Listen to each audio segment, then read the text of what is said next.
Hi friends, প্রতিদিনের মতো আজকেরও চলে এসেছি নতুন একটি রেসিপি নিয়ে। আজ বানাবো ভীষণই মজাদার একটি রেসিপি। বনরুটি তো আমরা অনেকে অনেক রকমভাবে বানিয়ে থাকি। আমি আজকের বানিয়েছি নারকেলি বন। আপনারা অনেকে হয়তো চিকেন দিয়ে এই বনরুটি বানিয়ে থাকেন, খেতে অনেক বেশি ভালো লাগে। কিন্তু কখনো কি এভাবে নারকেলের পুর দিয়ে তৈরি করে দেখেছেন? যদি কখনো ট্রাই না করে থাকেন তাহলে একবার অবশ্যই এভাবে ট্রাই করে দেখবেন। খেতে ভীষণই মজা লাগে, দেখতে তো অনেক বেশি সুন্দর, খেতে অনেক বেশি টেস্টি। তাহলে চলুন দেখে নিন রেসিপি। এর জন্য প্রথমে আমি একটি মিক্সিং বোলে নিয়ে নিয়েছি হাফ কাপ উষ্ণ গরম জল, দিয়ে দিচ্ছি 1 টেবিল চামচ ইস্ট, সেই সঙ্গে এখানে দিয়ে দিচ্ছি আমি 2 চামচ গুঁড়ো দুধ। এখন একটা চামচ দিয়ে এই সমস্ত উপকরণটাকে আমি একটু মিলিয়ে নিচ্ছি। আপনারা চাইলে গুঁড়ো দুধের পরিবর্তে লিকুইড দুধও এখানে দিতে পারেন, তবে সেক্ষেত্রে জলের পরিমাণটা কম লাগবে আর দুধটাকে একটু গরম করে দেবেন। এখন দুধটা মিলিয়ে নেওয়ার পরে দিয়ে দিচ্ছি 3 টেবিল চামচ চিনি।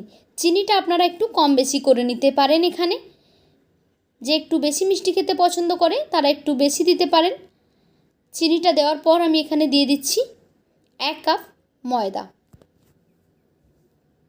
পরিমাণ মতো ময়দা আপনারা নিয়ে নেবেন। এখন চামচ দিয়ে এভাবে মিক্স করে নিলাম ময়দাটাকে। পুরো ময়দাটা এখানে আমি দিয়ে দিলাম। টোটাল আমি 1 কাপ ময়দা এখানে ইউজ করেছি। যা যা পরিমাণ আমি বলে যাচ্ছি তা কিন্তু আপনারা যদি খেয়াল করেন তাহলে আপনাদের বনরুটিও পারফেক্ট হবে। দিয়ে দিলাম 1 টেবিল চামচ সাদা তেল। এখন আবারও খুব ভালোভাবে সমস্ত উপকরণকে আমি একটু মিক্স করে নিচ্ছি। আপনারা চাইলে হাত দিয়েও এই কাজটা করে নিতে পারেন। সবগুলো দেওয়ার পর আমি একটু হাত দিয়ে ভালোভাবে ময়ান দিয়ে নিচ্ছি। আমি এতে আগে লবণ ইউজ করিনি, সেই জন্য এখন এখানে আমি একটু লবণ দিয়ে নেব। লবণ দিয়ে আবার খুব ভালোভাবে এটাকে মাখানোর পরে আমি রেস্টে রেখে দেব। এটাকে আপনারা 2 থেকে 3 ঘন্টা রেস্টে রেখে দিতে পারেন। আমি ফিরে আসছি প্রায় 3 ঘন্টা মতো পরে। দেখুন কতটা ফুলে গেছে, ফুলে ডাবল হয়ে গেছে। আমি এভাবে হাত দিয়ে এটাকে বাবলসগুলো বের করে দিচ্ছি। একটু ভালোভাবে হাত দিয়ে ময়ান দিয়ে নিচ্ছি। এখন ময়দাটাকে আমি একটু ভালোভাবে হাত দিয়ে চেপে চেপে ময়ান দিয়ে নিয়েছি। তারপর এখান থেকে অর্ধেক ভাগ করে নিলাম। যতটা পরিমাণ আমার লাগবে আমি ততটা এখানে নিয়ে নিয়েছি। তারপর এখান থেকে আমি ছোট ছোট করে লেচি কেটে নেব। আপনারা কম বেশি বড় সাইজও করে নিতে পারেন। তারপর এটাকে আমি একটু বেলে নিচ্ছি বেলুনি দিয়ে। চাইলে আপনারা হাত দিয়েও ফ্ল্যাট করে দিতে পারেন, তবে আমি এখানে একটু বেলুনি দিয়ে বেলে নিচ্ছি। জাস্ট অল্প একটু চ্যাপটা করে নিলাম, একটা লুচির মতো সাইজ করে নিয়েছি। তারপর এর মধ্যে আমি দিয়ে দিচ্ছি নারকেলের পুর।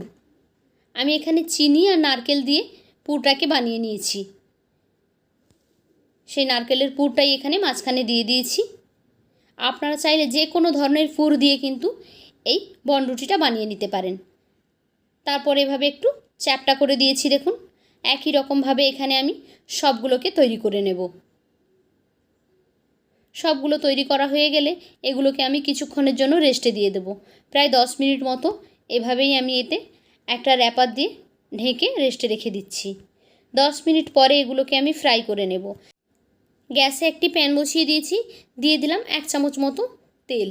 খুব বেশি তেল এখানে ইউজ করব না, অল্প একটু তেল দিয়েছি, দেখতে পাচ্ছেন আপনারা। এখন তেলটাকে একটু কড়াইতে চারিদিকে ছড়িয়ে তার উপরে আমি যে বানগুলো তৈরি করে রেখেছিলাম সেগুলোকে এখানে দিয়ে দিচ্ছি। 4 থেকে 5 মিনিট মতো এটাকে আমি ঢেকে রান্না করে নেব। বেশি তেল দিয়ে আপনারা ডুবো তেলে এটাকে ফ্রাইও করে নিতে পারেন। আমি এখানে অল্প তেল দিয়ে এটাকে ফ্রাই করে নিচ্ছি। ঢেকে 5 মিনিট মতো আমি রান্না করে নিয়েছি। 5 মিনিট পরে এগুলোকে আমি উল্টে দিচ্ছি। দেখুন কালারটাও কিন্তু খুব সুন্দর এসেছে। সবগুলো বনরুটিকে আমি এখানে উল্টে দিচ্ছি। সবগুলোই খুব সুন্দর একটা কালার এসেছে। আলতো হাতে আমি এগুলোকে উল্টে দিচ্ছি। আরও একটা সাইড যখন খুব সুন্দরভাবে ফ্রাই হয়ে যাবে তখন এগুলোকে আমি উঠিয়ে নেব। আরও 4-5 মিনিটের জন্য আমি এটাকে ঢেকে রান্না করে নিচ্ছি।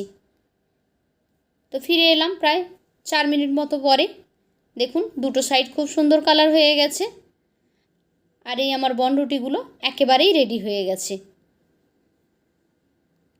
দেখবেন খুব বেশি সময় এটাকে রাখবেন না, তাহলে এগুলো পুড়ে যেতে পারে একটা সাইড। তো রেডি হয়ে গেল আমাদের নারকেলি বনরুটি। তো কেমন লাগলো আপনাদের কাছে আজকের আমার এই রেসিপি? যদি ভালো লেগে থাকে তাহলে লাইক, কমেন্ট অ্যান্ড শেয়ার করবেন।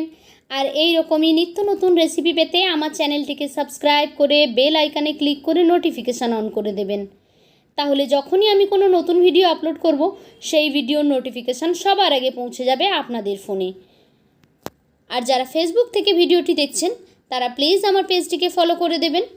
তো আজকের মতো এই পর্যন্ত, ফিরে আসবো আগামীকাল নতুন আরও একটি ভিডিও নিয়ে। ততক্ষণ সবাই ভালো থাকুন। টাটা।